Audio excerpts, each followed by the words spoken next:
véu que fazia separação já não faz mais separação, ele foi rasgado ao meio e hoje nós temos livre acesso ao Pai por causa do nome de Jesus.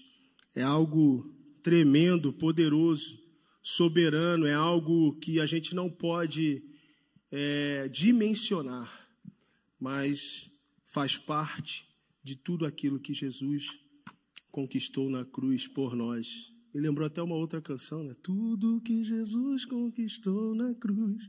Gosto muito dessa música. E é uma verdade. É um direito nosso, é a nossa herança. Abra sua Bíblia em Romanos, no capítulo 11, a partir do versículo 33 até o 36.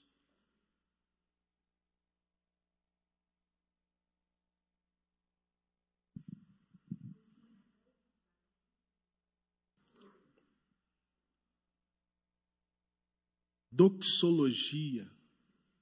Palavra difícil, não? Nesse final de semana, a gente preparando aqui, fazendo os preparativos, né, de imagem, tudo para o culto, né, de transmissão. Aí mandei para o Renato, que o Renato prepara as coisas lá. Aí ele mandou para mim na mensagem, doxologia? Aí eu falei, vai ter aula de teologia hoje. Brincadeira. Não é esse o intuito, né? Mas a palavra em si, porque eu acho bonita e profunda também, né? E é muito difícil a gente explicar tudo dentro de uma só palavra. Eu acho que doxologia é algo que consegue, dessa forma, concatenar essas ideias. Romanos 11, 33 diz assim, ó profundidade da riqueza, da sabedoria e do conhecimento de Deus, quão insondáveis são os teus juízos e quão inescrutáveis os seus caminhos. Pois quem conheceu a mente do Senhor? Quem se tornou seu conselheiro?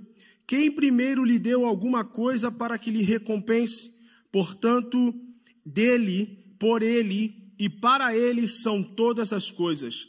A ele seja a glória perpetuamente. Amém. Senhor, obrigado por a Tua palavra, Senhor, obrigado porque nós temos a livre acesso à Tua verdade e nós podemos aprender contigo, Senhor, a cada dia mais. Por isso eu rogo, Senhor, ao Teu Espírito Santo que ministre aos nossos corações nessa noite e venha nos ensinar aquilo que precisamos saber para cada vez mais viver uma vida digna do Senhor, Pai. Muito obrigado, Senhor, em nome de Jesus. Amém. Doxologia é uma junção de duas palavras no grego, né? Doxa e logia, né? Doxa significa glória e logia vem de logos, que é palavra.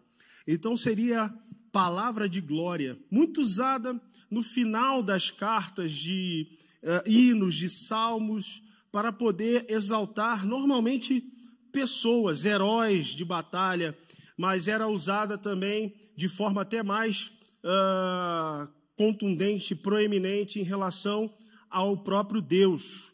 Então, a doxologia, ou as palavras de glória, elas sempre vinham com uma intenção de poder exaltar o nome de Deus, exaltar aquilo que era divino, né? Aquilo que vinha de um contexto espiritual. E esse trecho final que vem talvez aí na sua Bíblia, num título como hino de adoração a Deus, em algumas mais antigos vai estar escrito literalmente doxologia, e ele traz essa ideia, né, de, olha, exaltar o nome de Deus e mostrar, de alguma forma, a representatividade do que Deus é, ou o que significa esse Deus. Apesar de ser impossível fazer isso em palavras, o apóstolo Paulo aqui, em Romanos 11, ele faz esse exercício e elabora essa tentativa de forma que ele até, no meio, faz alguns questionamentos, mas no intuito de poder exaltar esse Deus. Doxologia. Eu não posso adorar ao que é desconhecido. E é interessante porque quando a gente fala a questão da doxologia, quando a gente fala a questão de adorar a Deus, é necessário que, para adorar a Deus, haja o pré-requisito de conhecê-lo. Então, quando eu falo assim em adoração, quando eu falo em adorar a Deus, louvar a esse Deus, é necessário que eu conheça esse Deus. E é interessante porque a gente vive hoje dentro de uma questão onde as pessoas estão confundindo determinadas expressões e definições e querem botar tudo num bolo só. A gente viu aí a tristeza dessa semana, né? Principalmente quando se fala em relação ao povo de Deus, duas notícias complexas, né?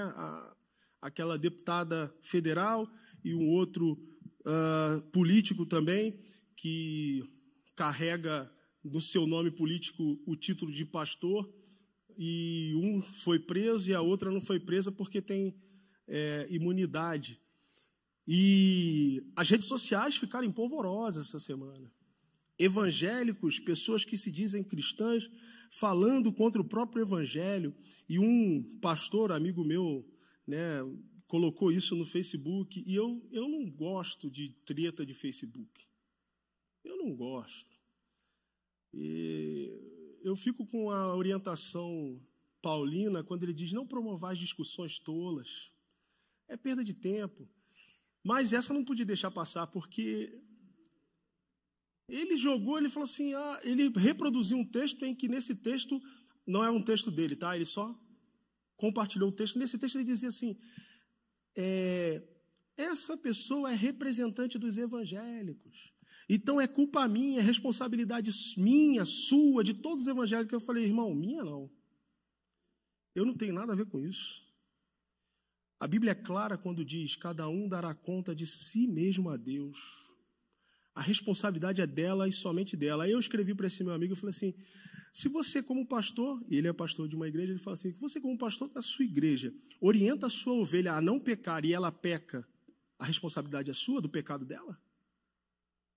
Se você não se responsabiliza nem pela sua ovelha, se você não tem responsabilidade nem pelo pecado da sua ovelha, quanto mais de quem não tem nada a ver com você.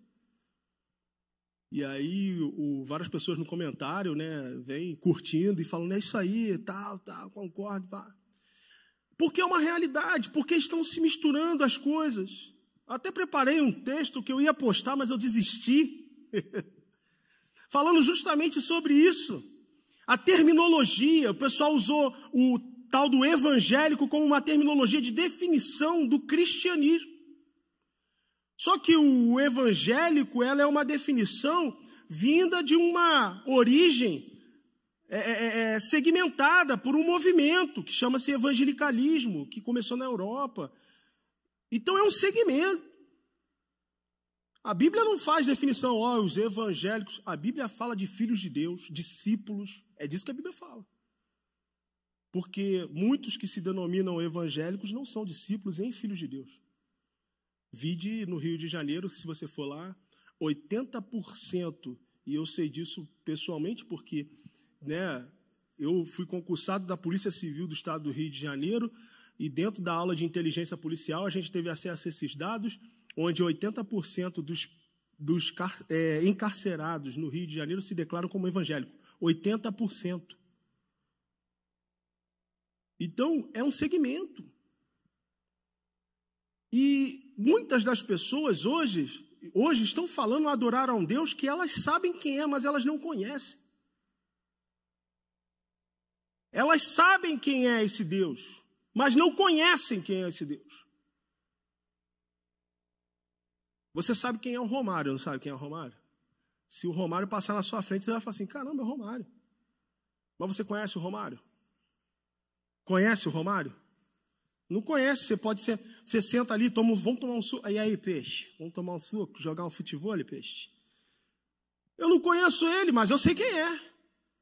Saber quem é alguém não implica em conhecer essa pessoa. Conhecer implica intimidade, conhecimento, relação profunda, andar junto. Só pode adorar a Deus quem conhece a Deus, quem efetivamente tem o conhecimento, uma relação íntima com esse Deus. Paulo, lá no livro, no escrito de Atos, ele faz uma relação, isso quando ele entra numa cidade e ele vê lá um altar ao Deus desconhecido, e ele vai até um lugar chamado Areópago e começa a discursar e falar, e o pessoal sem muito entender o que acontecia, e ele, em determinado momento, ele fala assim: então, quando eu entrei na cidade, eu vi um altar escrito ao Deus desconhecido. É desse Deus que eu estou falando para vocês. Ou seja, eles nem sabiam como adorar, porque eles não conheciam o Deus que eles queriam adorar. E eles botaram lá um altar e falou assim: esse é o Deus desconhecido. E o apóstolo Paulo fala assim: esse Deus desconhecido é esse Deus que faz isso, que realiza isso. A partir desse conhecimento você pode adorar. Em João 4:24, Jesus, no encontro com a mulher samaritana, ele vai falar algo que é muito conhecido de todos nós. Deus é espírito. Importa que os que adorem, o adorem em espírito e em verdade. E no versículo 23 ele coloca algo assim: que Deus busca adoradores que o adorem em espírito e em verdade. É interessante isso, sabe por quê? Porque se Deus está buscando adoradores que o adorem em espírito e em verdade, significa dizer que existem adoradores que estão adorando a Deus na carne e em mentira. Ou pensam que estão adorando a Deus. Ou pensam que estão, de alguma forma, louvando e adorando a Deus. E é interessante porque isso é... O pastor estava falando hoje de manhã, né, sobre a fé e superstição, né, e falando sobre os subterfúgios da fé. E é interessante perceber isso porque as pessoas... Né, e o pastor colocou sobre amuletos, imagens, né? Mas existe também hoje um amuleto da fé que as pessoas usam e passam desapercebido para a gente, que é a música gospel. O cara bota um louvor aí que vai estar tudo certo. Bota um louvor aí que agora o inimigo cai. Não é assim que funciona. Porque há uma relação de adoração que pressupõe uma intimidade, um conhecimento. Por isso Paulo ele faz essa doxologia, ele faz esse hino de adoração a Deus, e em primeiro lugar ele começa dizendo: ó profundidade da riqueza e da sabedoria e do conhecimento de Deus, quão insondáveis são os seus juízos e quão inescrutáveis são os seus caminhos. E isso nos ensina o primeiro aspecto em relação à doxologia. É necessário ter uma doxologia ao Deus que sabe de todas as coisas.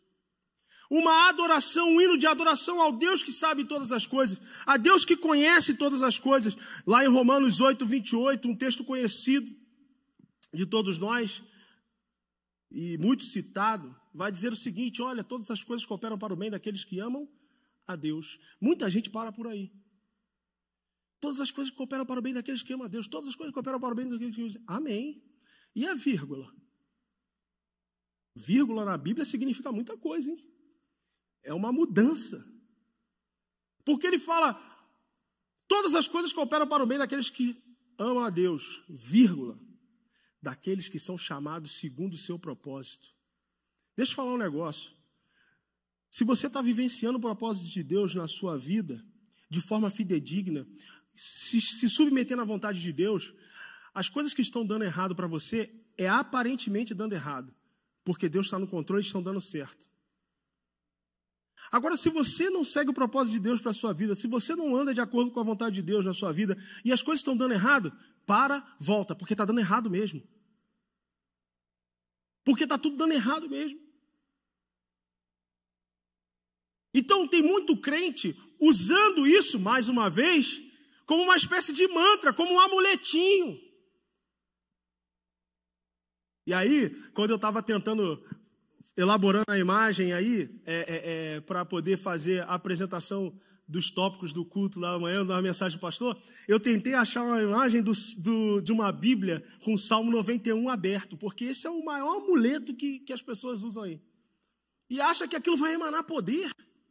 de alguma forma que vai proteger a casa e tudo mais.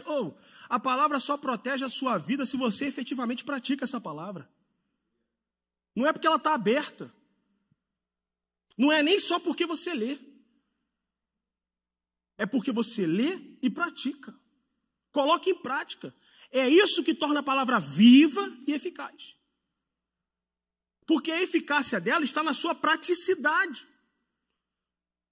Porque se a palavra não for colocada em prática, é só um texto no papel. O que torna ela viva e eficaz é o fato dela ser praticável e praticada.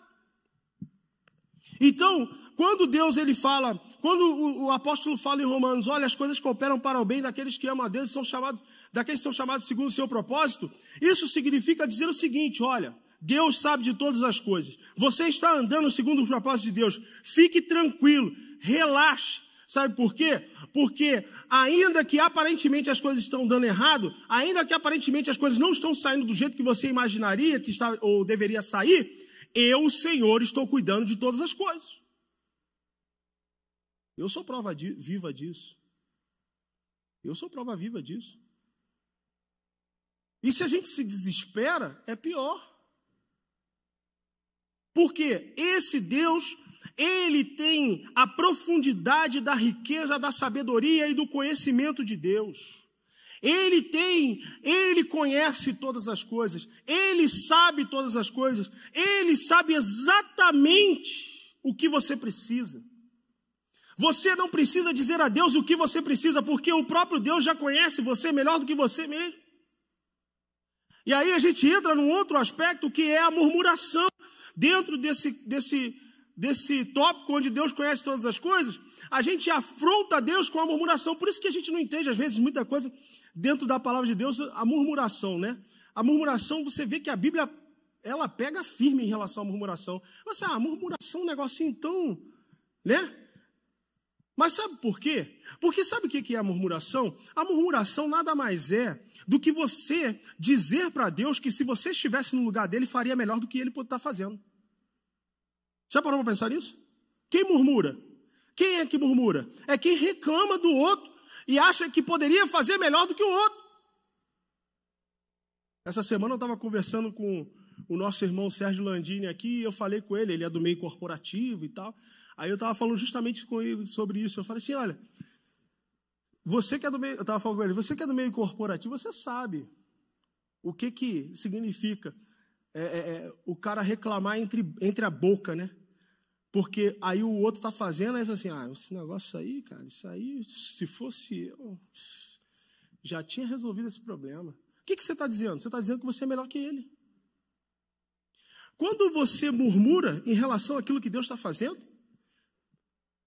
você está dizendo que você é melhor que ele. Você está dizendo que Deus não sabe o que está fazendo. Não murmurar também é um ato de adorar a Deus. Porque aqueles que confiam não murmuram. Não precisava ser desse jeito. Não, poderia ser Deus. E aí é como se Deus falasse assim, peraí, filhão, você está questionando o que eu posso? O que eu tenho capacidade de fazer? A murmuração é dizer para Deus que você faria melhor se estivesse no lugar dele. Depois Paulo fala, quão insondáveis são os seus juízos. Insondáveis significa, e aí uma tradução do grego, ou uma interpretação, não a tradução, mas o sentido da palavra, vai dizer que é aquilo que não se pode ser, ou não pode ser pesquisado. Quão insondáveis são os seus juízos. E juízos é decisão. A palavra, o sentido no original, decisão. Quão insondáveis são as decisões de Deus. Ou seja, as decisões de Deus não podem ser pesquisadas. As decisões de Deus não podem ser buscadas no Google. O que Deus vai fazer ao meu respeito? Perigoso. Sabe o que vai sair? Vai sair que nem você, sabe? Aparece uma pinta no seu dedo assim, aí E essa pinta? Aí você vai pesquisar. Pinta no dedo anelar esquerdo. Aí ela assim, câncer. E aí você fica desesperado, meu Deus, eu estou com câncer, meu Deus, eu estou com câncer, agora eu vou morrer. Porque a gente pesquisa, quer sempre buscar algum tipo de resolução para a nossa própria vida. Em vez de procurar um médico, saber direitinho, em vez de buscar quem entende para poder dizer e dar o diagnóstico correto, às vezes a gente tenta pesquisar em lugares que não deveríamos, sobre coisas que nós não deveríamos, as nossas próprias soluções. E é isso que o apóstolo Paulo está dizendo assim, olha, quão insondáveis são os seus caminhos.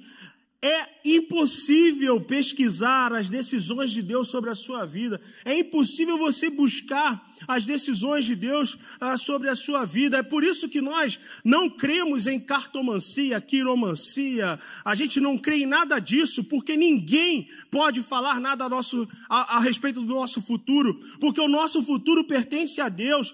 E a sua palavra nos diz que os seus juízos, as suas decisões a respeito das nossas vidas são insondáveis. Só que essas decisões, esses juízos a respeito da nossa vida, a palavra de Deus também garante que é sempre boa, perfeita e agradável. Então, doxologia, em relação ao Deus que sabe todas as coisas, é confiar que esse Deus que sabe todas as coisas, Ele faz o que é bom, Ele faz o que é perfeito e Ele faz o que é agradável para a sua vida.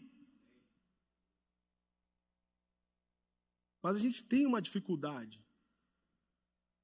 Porque a nossa dificuldade é ainda achar que tudo o que acontece diz respeito a nós mesmos.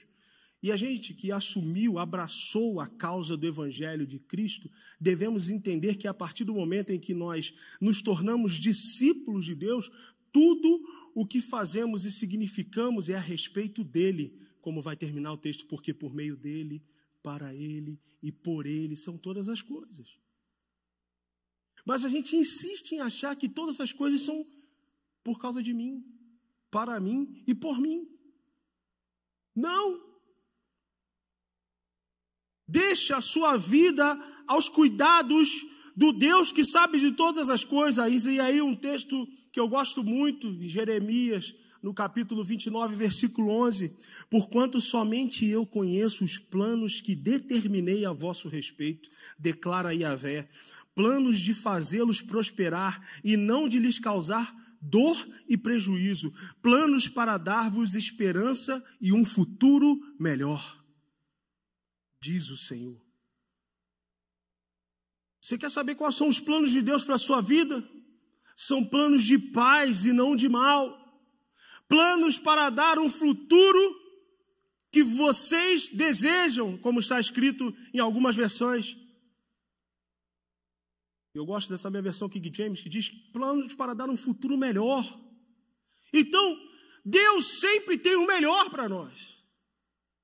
Só que o melhor de Deus para nós não significa que é o melhor que você pensa, mas é o melhor que Deus pensa. É o melhor que Deus determina.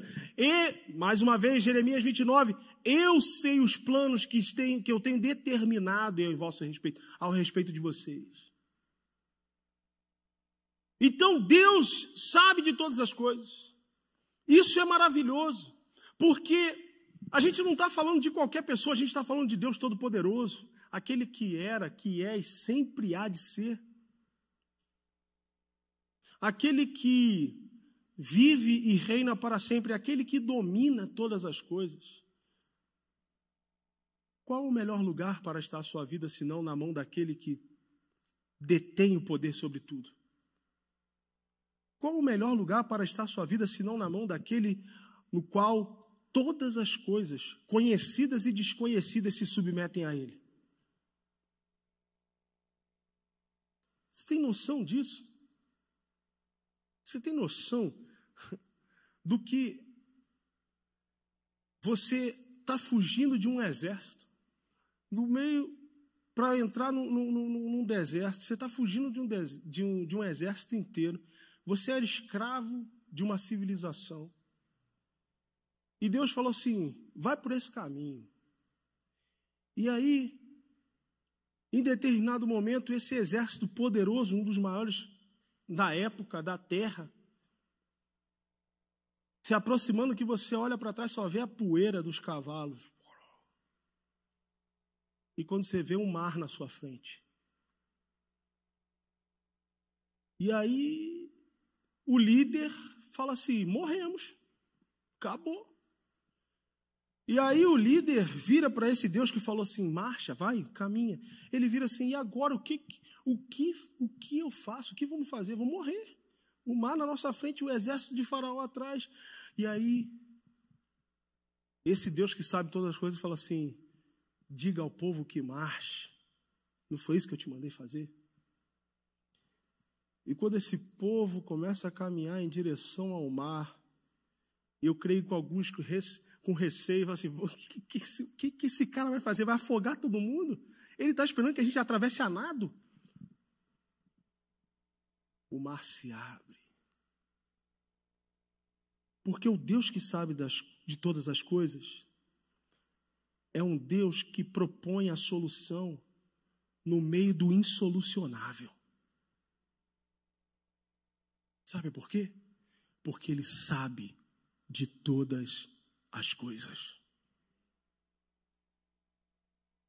Doxologia a um Deus incomparável, versículo 34 e 35, porque quem conheceu a mente do Senhor, quem se tornou seu conselheiro, quem primeiro lhe deu alguma coisa para que ele lhe recompensasse?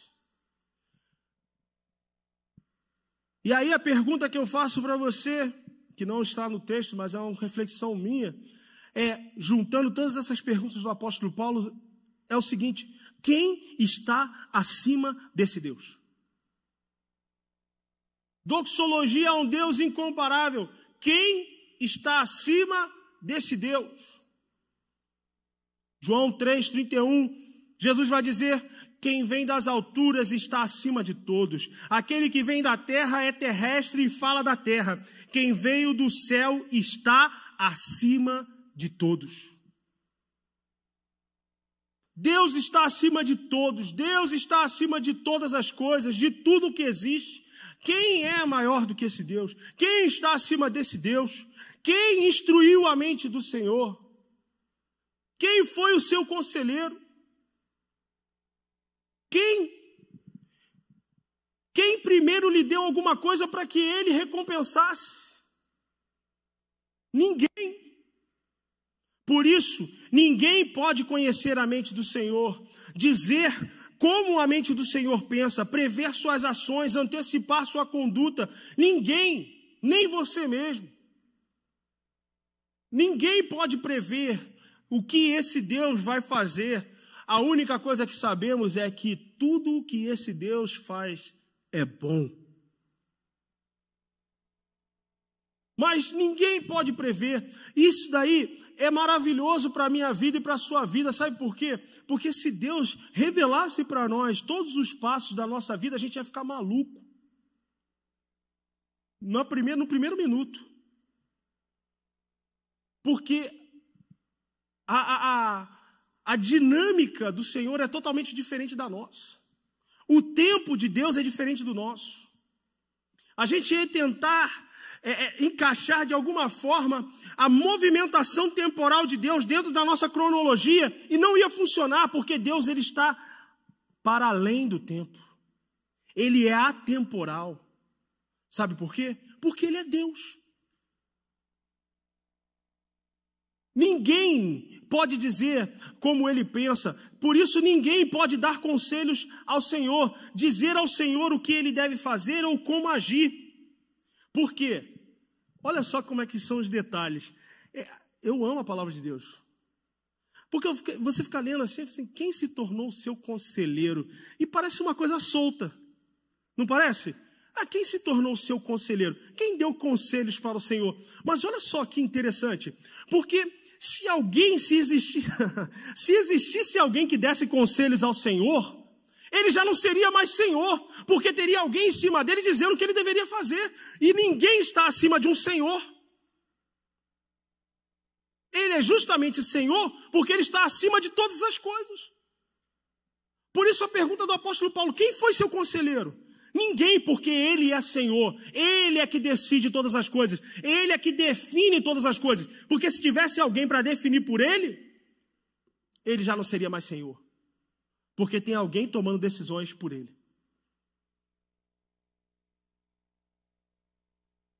Essa doxologia do apóstolo Paulo é maravilhosa nesse sentido, porque ele vai descortinando não só a grandeza de Deus, mas descortinando o que Deus representa. Ninguém pode ser seu conselheiro, porque ele é Senhor. E ninguém está acima dele para orientá-lo. Por isso ele não nos deve também nada. Que darei eu ao Senhor por todos os benefícios que me tem feito? Salmo 116, versículo 12. Ora, se o que eu recebo dele é recompensa, se o que eu recebo de Deus é uma recompensa, já não há mais que se falar em graça, porque toda recompensa é merecida. Olha só o que o apóstolo Paulo está falando no versículo 35. Quem primeiro lhe deu alguma coisa para que ele lhe recompense? É como se ele dissesse assim: Deus está devendo alguma coisa para alguém? Ele deve algo para alguém? Ele não deve nada para ninguém. E é interessante ele usar a palavra recompensa, porque toda recompensa, ela é fruto de um merecimento. Eu lembro isso muito lá na minha recente juventude, minha recente adolescência, coisa de pouco tempo. E eu não estou entendendo a risada, mas... E tinha muito isso, né? Ah, se você passar na UFRJ, os amigos meus, se eu passar na UFRJ, papai vai te dar um carro. Se você... Ou então, quando a gente estava na escola, né? Se você passar de ano, vai ter um presente especial no Natal. Meus amigos, né? E aí você chegava em casa: ô pai, o que eu vou ganhar se eu passar de ano? Farmar que é a sua obrigação, você não vai ganhar nada. Ué, tem que passar de ano, que isso? E se eu passar no vestibular? Parabéns. Mas como que eu vou? De ônibus, como todo mundo. Ué, que ideia. Porque a gente pensa que a recompensa, ela vem de um merecimento. E a palavra da moda é meritocracia, que trabalha com o sentido de recompensa. E aí vem o apóstolo Paulo e fala assim: quem deu alguma coisa ao Senhor antes para que ele lhe recompensasse? Quem? Não tem. Ninguém é maior que ele. Você está entendendo a doxologia de Paulo? Ninguém é maior que ele. Ninguém pode superar. Ele não deve nada a ninguém. Só por esse motivo ele nos deu e concedeu graça. Porque se nós devêssemos ou se nós merecêssemos algo, a graça se tornaria ineficaz. Seria uma troca. Mas a gente sabe que não. Pelo contrário, nós éramos devedores. E ele graciosamente cancelou o escrito de dívida que era contra nós, cravou na cruz, como está escrito em Colossenses. Quem deve alguma coisa? Esse Deus. Isaías, no capítulo 40, diz algo maravilhoso a respeito de quem é esse Deus e da grandeza desse Deus. Versículo 12. Ora, dizei-me quem pode medir as águas na concha de sua mão.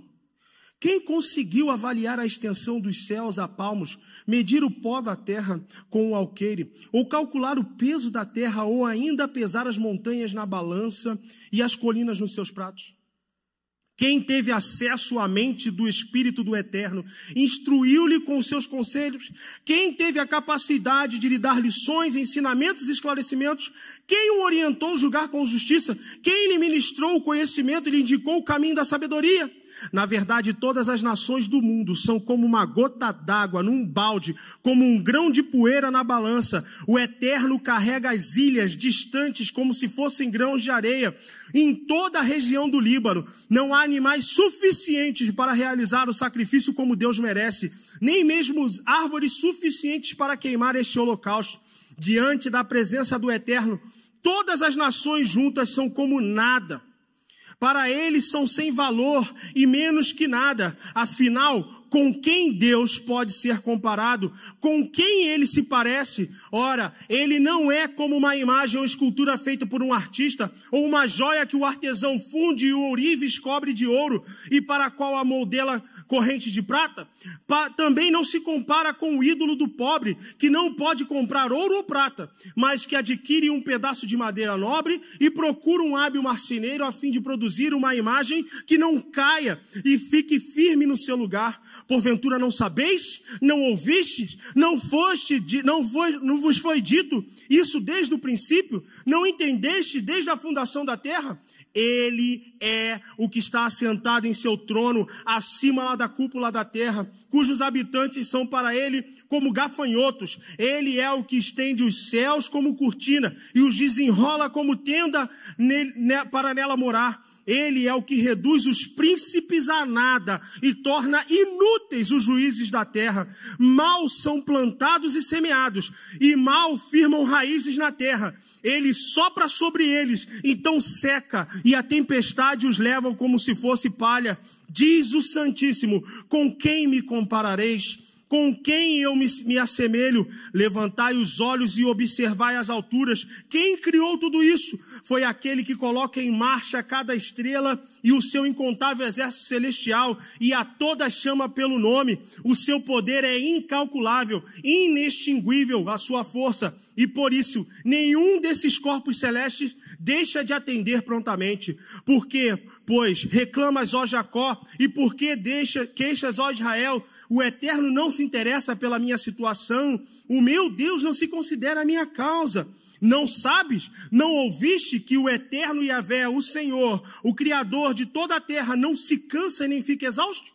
Sua sabedoria é insondável, seu conhecimento incompreensível, faz forte o cansado e multiplica o vigor dos que estão fatigados. Ora, até os adolescentes se cansam e ficam exaustos. Os jovens tropeçam e caem. Mas aqueles que esperam no Senhor renovam as suas forças. Voam alto como águias. Correm e não se fatigam. Caminham e não se cansam. Porque Deus é incomparável. Não há nada maior do que o nosso Deus.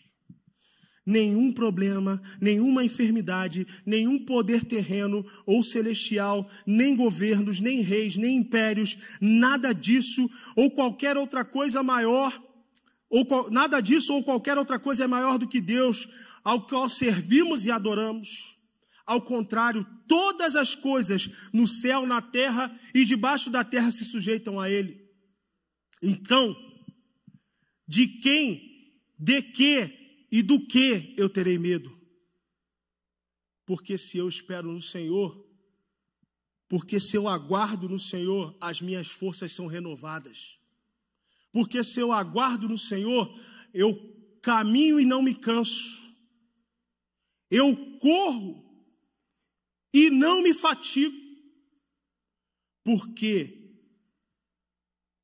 Ele nos faz voar alto como águias, porque Ele nos dá o refrigério, porque Ele nos dá o descanso, porque nós podemos ser aquilo que Ele quer que nós sejamos, se estivermos nele. Ele é incomparável. Eu acho esse texto maravilhoso, que ele fala assim, olha, as estrelas atendem ao seu chamar. E Ele conhece cada uma pelo... Você já viu quantas estrelas tem no céu? O texto vai dizer, Ele conhece cada uma pelo seu nome. E Ele as chama e elas atendem. Sabe por quê? Porque Ele é grande. E a sua força inesgotável. E aí é como se o profeta falasse assim, elas não têm outra opção, elas têm que obedecer. Porque é uma força atrativa. Deixa eu te falar uma coisa. Não há nada que se compare a esse Deus. Ele é um Deus incomparável. E esse Deus incomparável habita em você. Esse Deus incomparável mora dentro de você. É por isso que o apóstolo Tiago ele vai falar o seguinte, olha,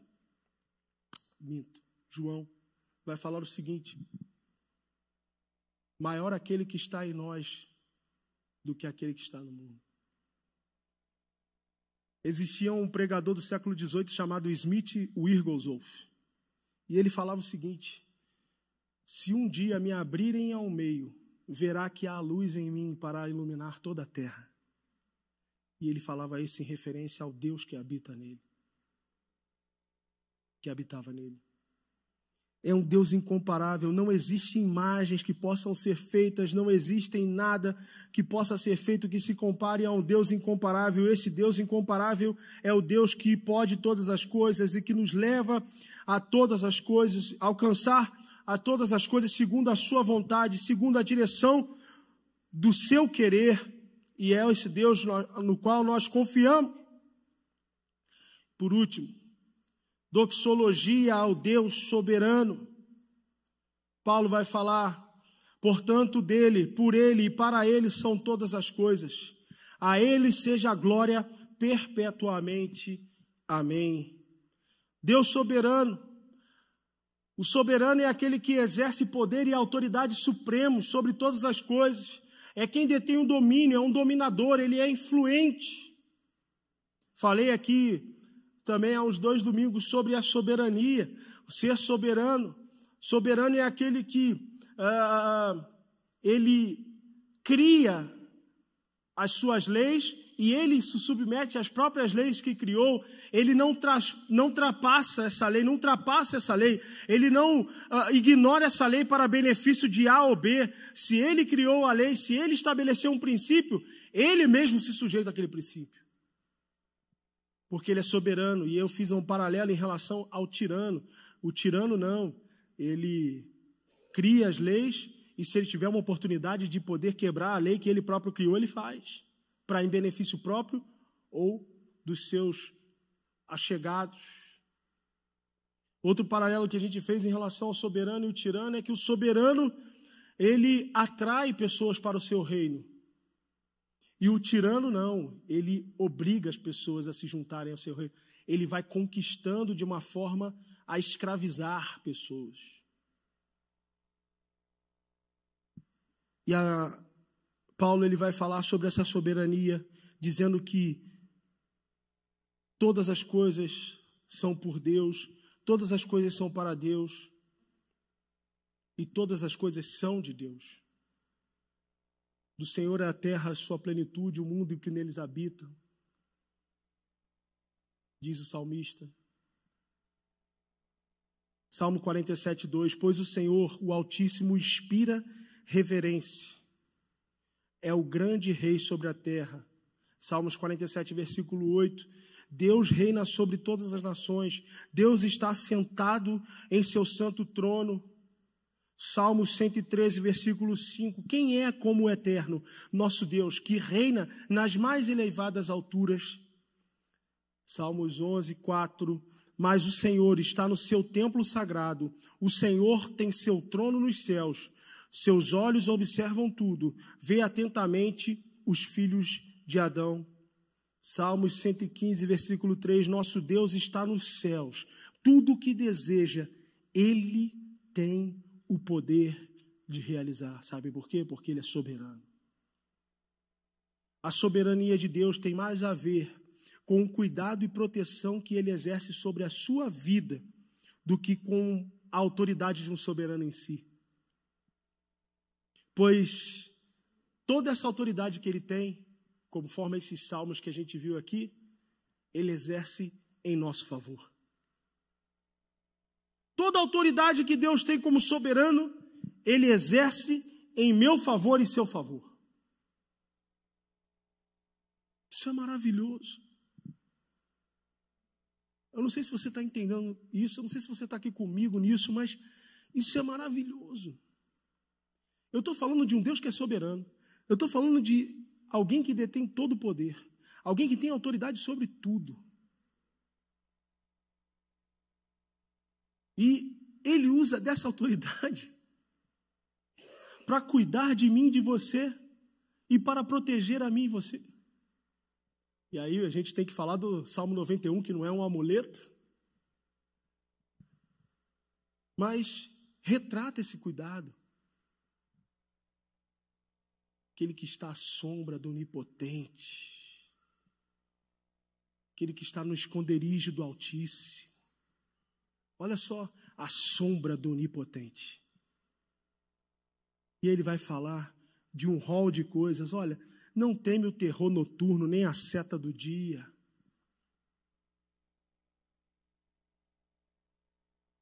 Porque a sombra no Onipotente, onde a autoridade de Deus é exercida, funciona em nosso favor, para cuidar de mim e de você, para proteger a mim e a você. Lembra de Jesus, quando ele se encontra com os discípulos depois de uma noite inteira pescando sem pegar nada? E Jesus, ele entra no barco, ele vai com eles e dá uma orientação, diz o seguinte: olha, lance a rede desse lado aqui, ó. E eles pegaram tanto peixe que o barco quase que virou, precisou vir outros barcos para ajudarem. Sabe por quê? Porque a soberania de Deus determina e ajusta todas as coisas em favor daqueles que o amam, em favor daqueles que o buscam, em favor daqueles que estão nele. Em Atos vai dizer, porque nele existimos, nele nos movemos. Dele são todas as coisas. Por ele são todas as coisas. Por meio dele são todas as coisas. Ele é seu pai? Amém? Se ele não for seu pai, ainda hoje é o dia. Abra o seu coração e receba como pai e receba o poder de ser feito filho de Deus nessa noite.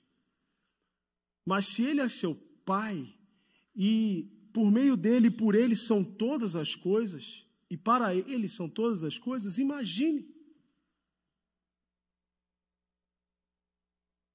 E aí eu lembro muito bem de uma frase que eu acho muito interessante. Quem falava era aquele apresentador Wagner Monte, né? Lá no Rio, era muito famoso. E ele sempre terminava o programa dele falando assim: eu não sou o dono do mundo, mas eu sou o filho do dono. No verbete popular dele, há uma realidade. Nós não somos donos de nada. Nós não temos nada. Nada pertence a mim, nada pertence a você. Mas tudo que temos pertence ao nosso Pai. Tudo que somos pertence a Ele. Tudo que alcançamos vem dEle. Portanto, glórias a Ele.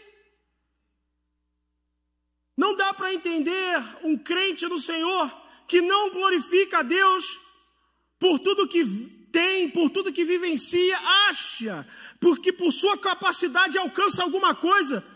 Não. É o Senhor. Eu estudei muito, então eu passei no concurso. Você estudou porque Deus te deu condições de estudar.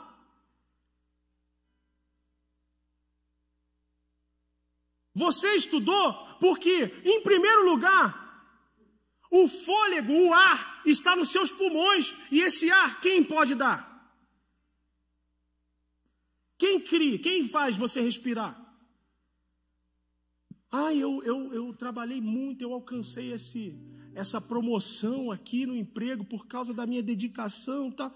Amém, você se dedicou, mas quem te promoveu foi o Senhor. Sabe por quê? Porque quem deu condições de você trabalhar, levantar de manhã e ir para o seu trabalho? Porque se o Senhor não quisesse, Ele fazia assim, ó, pum, e você não acordava.